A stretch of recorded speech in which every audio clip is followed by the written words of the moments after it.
Hello, my name is Latisha and I am BS student from कनेड। मेरा आज का टॉपिक है जेंडर इनइक्वालिटी। अब मोस्टली फैमिलीज़ और सोसाइटी में देखा जाता है कि बॉयज़ को आप फेवर्ट करते हो एज़ कम्पेयर टू गर्ल्स को। गर्ल्स को कहा जाता है कि बेटा आपके लिए ये बैरियर है, आपने इस बैरियर से बाहर नहीं जाना, ये आपके लिए एक लिमिट है, आपने इस लिमिट को क्रॉस नहीं करना।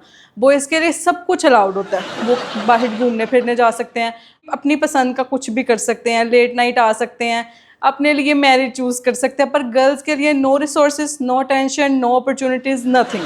क्योंकि वो एक मेल है, उसको हर चीज़ इसलिए प्रोवाइड की जाती है कि वो कुछ भी कर सकता है, वो बाहर जा सकता है, ही इज़ अ स्ट्रॉन्ग। पर वुमेन्स को कहा जाता है कि नहीं, तुम स्ट्रॉन्ग नहीं हो, तुमने घर बैठना है, तुम काम करो, घर के रोटी पकाना सीखो, कुकिंग सीखो, स्किल्स ये वाली सीखो, एजुकेशन करने की कोई ज़रूरत नहीं है क्योंकि तुम्हारी शादी करनी है, बस तुम यही काम करो। और बॉयज़ के लिए इन्वेस्ट किया जाता है कि बेटा आप पढ़ो, जो आप कैरियर लेना चाहते हो उसके ऊपर आप देखो, अपना कैरियर जो बनाना चाहते हो उसके ऊपर अच्छा खासा पैसा लगाते हैं। जब लड़कियों की बारी आती है तो कहा जाता है नहीं, तुमने मैट्रिक करो और यहाँ सेकेंड ईयर पास करो तो तुम्हारी तो शादी करेंगे 2 साल डाल के बच्चों। ऐसे क्या होता है? मतलब क्यों ऐसे क्यों? हमारे लिए भी तो होना चाहिए ना कुछ, हमें भी कहना चाहिए जाओ आप डे आउट कर रहा हो, गर्ल्स डे आउट कर रहा हो या इस टाइप का कुछ कर लो। ऐसे नहीं है कि हमारे लिए एक बैरियर ही है, वो बैरियर ही रह गया, वो कभी टूटा ही नहीं है। और बॉयज़ के लिए वो बैरियर टूट जाता है हर चीज़।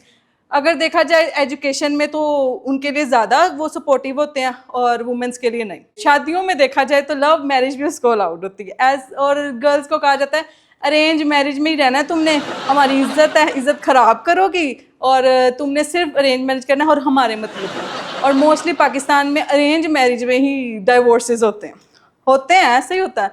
और लव मैरिज में फिर भी काफ़ी हद तक क्योंकि अंडरस्टैंडिंग अच्छी होती है और वो चल जाती है ज़रा।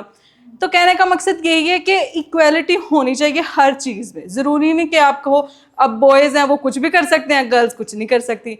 अच्छा, मैरिजेस में अगर देखा जाए ना तो फैमिलीज़ में कहा जाता है कि लड़की को लेग पीस नहीं देना, लड़के को लेग पीस देना है क्योंकि जी इस एक भी एम ही इस पे लड़ाई है कि उसको ही देना है। क्यों उसको देना है? वो क्या है यहाँ पे? नहीं, वो इंस्पेक्टर है हमारे पे जो हम उसको ही सारा कुछ दें या क्या है वो? ऐसे ही मतलब क्यों लड़का है? लड़की भी सब कुछ कर सकती है। जब लड़की खाए तो वो मोटी है, उसके रिश्ते ना आए। जब लड़का खाए तो मोटा अच्छा लगेगा। ये बहुत गलत बात है, ये गलत बात है। इक्वालिटी रखें, लड़की मोटी है तो उसको सपोर्ट करें, ये ना कहे कि मोटी लग रही हो, यहाँ से मोटी लग रही हो। मैं तो मोटी, मैं खाती भी, मैं तो खाऊंगी। I don't have any hesitation, you know. इस चीज़ को इक्वल रखें। लड़की अगर बोले तो वो बोल्ड है, लड़की बोले तो मुंह फट है। क्यों भाई? लड़की क्यों मुंह फट है? वो अपने हक के लिए बोल रहा है, वो अपनी राइट के लिए काम कर रही है, वो अपनी राइट्स के लिए बोल रही है। Thank you so much.